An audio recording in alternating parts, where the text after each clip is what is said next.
దొడం Reddibabu, Andhra Pradesh BC సంక్షేమ సంఘం రాష్ట్ర అధ్యక్షుడిని.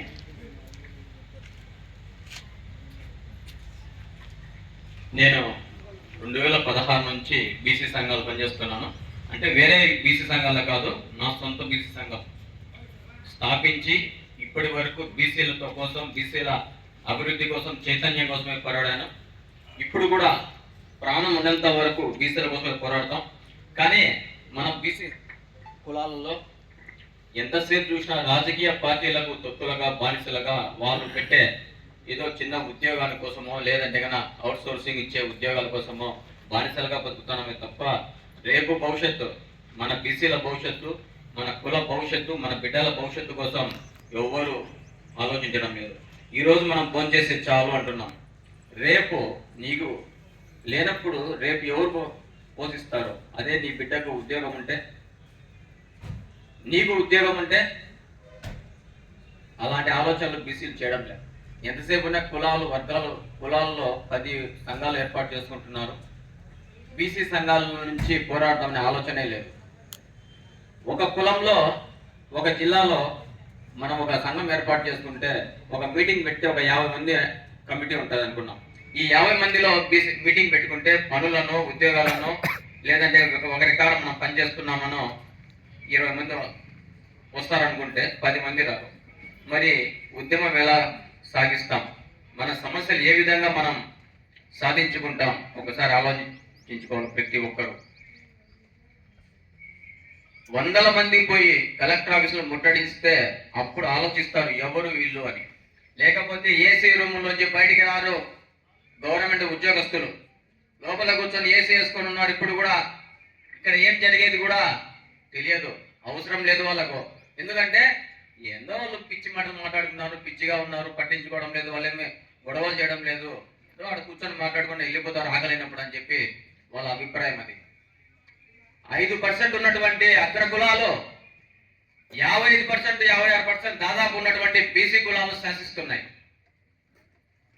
ఎందుకు?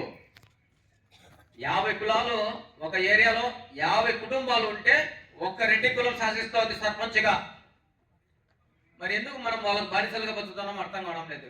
నీ ఓటు నువ్వు వేసుకో, నీ ఓటు నీ కులం వాడికి వేయి. ఇప్పుడు చాలా మంది చెప్పారు, ఇక్కడ మాట్లాడారు, బిర్యానీ ప్యాకెట్కో లేదంటే 500 రూపాయలకో లేదంటే మందు బాటలకో క్వార్టర్కో అమ్మడిపోతున్నామని. కొంచెం ఆలోచించుకోండి, రేపటి తరాల కోసం కష్టపడండి. ఒక్కరోజు కేటాయించండి. ఇలాంటి సభలు పెట్టినప్పుడు, ధర్నాలు పెట్టినప్పుడు ఒక్కరోజు, ఈ ఒక్కరోజు నువ్వు పనికి పోకుంటే నీకేమి, నువ్వు వస్తువులతో చచ్చిపోవు. ఈ ఒక్కరోజు పోకపోతే నీ బిడ్డల భవిష్యత్తు ఏ విధంగా తీర్చిదిద్దాలో కూడా నీకు అర్థమవుతుంది. 10 మందిలోకి రాకపోవడం, చైతన్యం కాకపోవడం మన తప్పు. అగ్రకులను దూషించడం మన మూర్ఖత్వం. ఎందుకంటే మనం చైతన్యం కాలేదు, వాళ్ళని దూషిస్తే ఎట్లా? నీ ఇంటికి వచ్చి నోట్లో అన్నం పెడతాడా నీకు? నువ్వు ఓటు వేదయా? వాడు ఒకటే మాట అంటాడు, డబ్బు పడేస్తున్నాను, ఓటు కొనుక్కుంటున్నాను అని. మరి రాజ్యాధికారం అంటే ఎట్లా వస్తుంది? రాజ్యాధికారం అంటే వాళ్ళ దగ్గరికి పోయి అడగడం కాదు, అడుక్కోవడం కాదు. నీ వాడికి నువ్వు ఓటు వేసుకో, రాజ్యాధికారం పరిగెత్తుకుంటా నీ ఇంటికి వస్తుంది, నీ నట్టింట్లో ఉంటుంది. అంతేగాని అగ్రకులను దూషించి వాడు ఇంత సంపాదించాడు, వాడు ఇంత సంపాదించాడు, పట్టాలు సంపాదించాడు, జగన్ గారు సంపాదించాడు, వీడు సంపాదించాడు అనడము మన మూర్ఖత్వానికి నిదర్శనం. ఇది నీలో దమ్ము లేదా? జ్ఞానం లేదా? ఫస్ట్ చదువుకోండి అయ్యా. బీసీలు జ్ఞానం లేక చదువుకోకపోవడం వల్లనే ఇవన్నీ మనం వెనకబడిపోతున్నాం.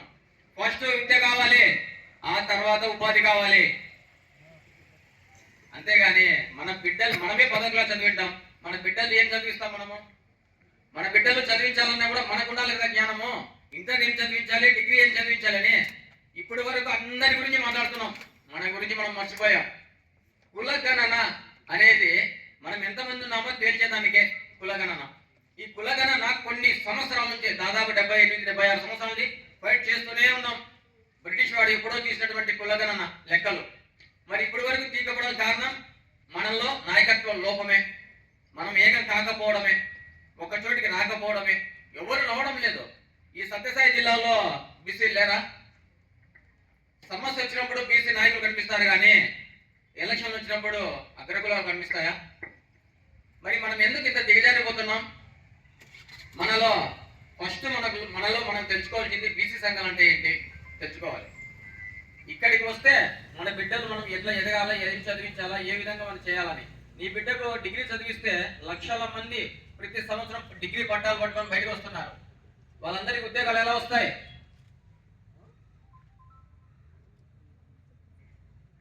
ఎవరికి తెలియదు. ఎందుకంటే ముఖ్యంగా మనకు రిజర్వేషనే లేదు, ఉద్యోగాలే లేవు. అడిగేవాడు లేక ఉద్యోగాలన్నీ అమ్ముకుంటున్నారు.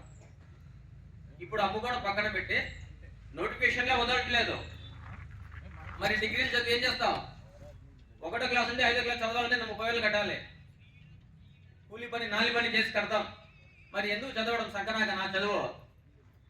ఉద్యోగాలు లేనప్పుడు చదువులు ఎందుకు?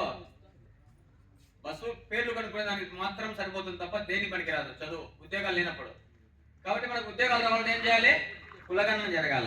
కులగణన జరిగితే రిజర్వేషన్ వస్తే మన వాటా ఏందో మనకు వస్తుంది. ప్రతి ఒక్కరు కులాల్లో కొన్ని అది తప్పులో తెలుసో చేస్తున్నా తెలియడం లేదు. బీసీ డీలో ఉన్నటువంటి వాళ్ళని బీసీ ఏలో చేర్చాలంటున్నారు. దానివల్ల ఉపయోగం ఏంటి అని నేను అడుగుతున్నా. ప్రతి ఒక్కరు ఇదే ఫ్యాషన్ అయిపోయింది. బీసీ ఏలో ఉన్నాం ఎస్సీ చేయండి, బీసీ డీలో ఉన్నాం బీసీ ఏ చేర్చండి. దానివల్ల ఏం ఉపయోగం లేదు. ఫస్ట్ నీ వాటా ఎందుకు తేల్చాలంటే కులగణన జరగాల. ఇప్పుడు ఈయనకు వచ్చినటువంటి ప్రతి ఒక్కరు కులగణన చేయాలా అని ఆ పట్టుబట్టి సమన్వయ కమిటీ అనేది ఏర్పాటు చేసుకొని రాష్ట్ర వ్యాప్తంగా తిరిగి చేస్తున్నారు.